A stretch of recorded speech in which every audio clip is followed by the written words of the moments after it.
Hi, welcome back to my fifth podcast called Intro to the Philosophy of the Human Person with Jai.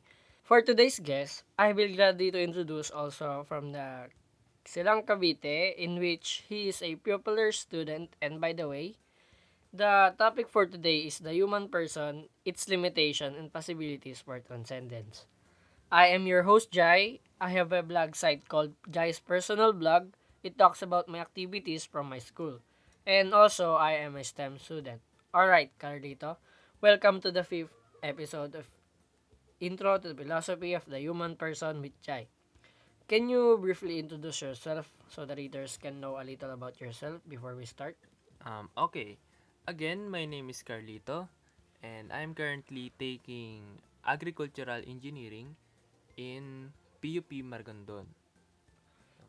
Thank you for introducing yourself, Carlito. As I already mentioned from the start, today's topic is all about the human person, its limitations, and possibilities for transcendence. As you know from my previous podcast, we will start asking questions that we will also answer ourselves. So I guess let's start.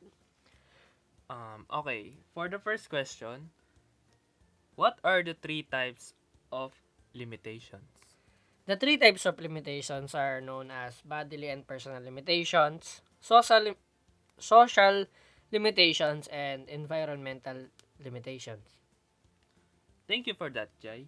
So Carlito, can you give me an example in each of limitations that we have? Okay.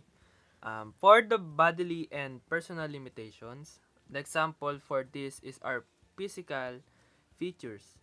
For the social limitations is our family ties, and for the environmental limitations is our geographical location.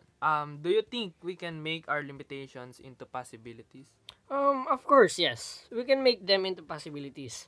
And this is called transcendence. It is looking for ourselves on what we can do in order to overcome our limitations. So guys, by ending this podcast, we know what our limitations are, example of it that we might have, and how can we turn it as possibilities through transcendence. So that is all guys. Thank you so much for listening and supporting my podcast even though I'm not yet experienced. If you have something in mind, feel free to comment down below what you think. See you next time in my next podcast. Goodbye and thank you.